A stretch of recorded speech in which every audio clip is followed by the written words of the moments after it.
ان اللہ و ملائکتہ یصلون علی النبی، حق نبی یا ایھا الذین آمنوا صلوا علیہ وسلموا تسلیما۔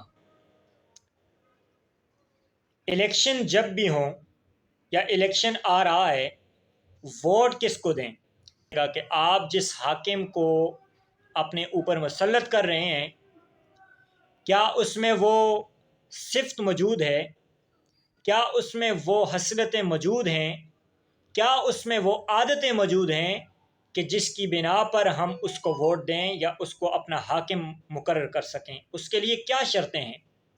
سب سے پہلے جو ہم اپنا قائد مقرر کر رہے ہیں، جو ہم اپنا حاکم مقرر کر رہے ہیں، وہ پکا سچا مومن ہونا چاہیے، ایمان کا ہونا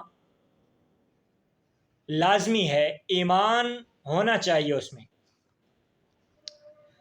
دوسرا پوائنٹ یہ ہے کہ مسلمانوں کے اوپر حاکم کافر نہیں ہو سکتا۔ مسلمانوں کے اوپر جو مسلمانوں کا قائد ہے وہ غیر مسلم نہیں ہو سکتا۔ تیسرا یہ کہ قرآن مجید میں اللہ تعالی فرماتے ہیں، بیان فرماتے ہیں، پارہ نمبر 5 آیت نمبر 141 سورت النساء، اللہ تعالیٰ فرماتے ہیں وَلَن يَجْعَلَ اللَّهُ لِلْكَافِرِينَ عَلَى الْمُؤْمِنِينَ سَبِيلًا۔ اللہ تعالیٰ فرماتے ہیں کہ اللہ تعالیٰ کافروں کو ایمان والوں پر ہرگز راہ نہ دے گا۔ اللہ تعالیٰ کافروں کو ایمان والوں پر ہرگز ترجیح نہیں دی جائے گی، نہیں دے گا۔ چوتھا پوائنٹ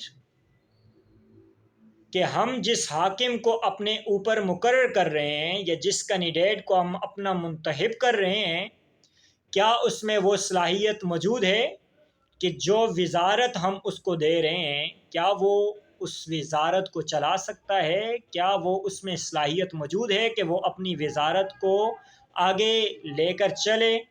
کیا اس میں وہ صلاحیت موجود ہے کہ وہ غیر مسلم کی آنکھوں میں آنکھیں ڈال کر یا کفار کی آنکھوں میں آنکھیں ڈال کر ان سے بات کر سکے؟ پانچویں یہ اس میں 3 صفت لازمی ہونی چاہیے، 3 صفت ہونی چاہیے۔ سب سے پہلے آپ کے حاکم میں تقوی ہونا لازمی ہے، تقوی ہونا لازمی۔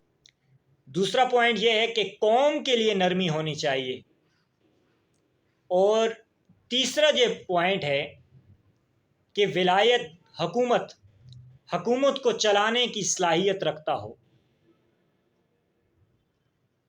جس طرح باپ اپنے پورے گھر کے اوپر، بچوں کے اوپر شفقت کر رہا ہوتا ہے، تو اسی طرح حاکم کو بھی چاہیے کہ وہ اپنے پوری عوام پر والدین والا شفقت کرے، والد والا شفقت کرے۔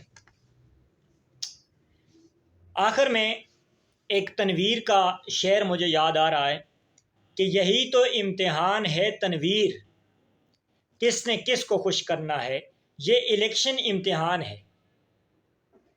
تو اگر آپ یہ ساری چیزیں جو میں آپ کی سامنے بیان کی ہیں، اگر یہ آپ کے حاکم میں یا ہمارے حاکم میں یا ہمارے قائد میں یہ ساری صلاحیتیں موجود ہیں تو ان کو آپ ووٹ دیں۔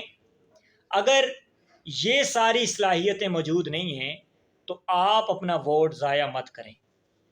میں یہ نہیں کہتا کہ آپ اس پارٹی کو ووٹ دیں یا اس کو نہ دیں، یہ آپ کی اپنی رائے ہے کہ آپ کس کو ووٹ دے رہے ہیں۔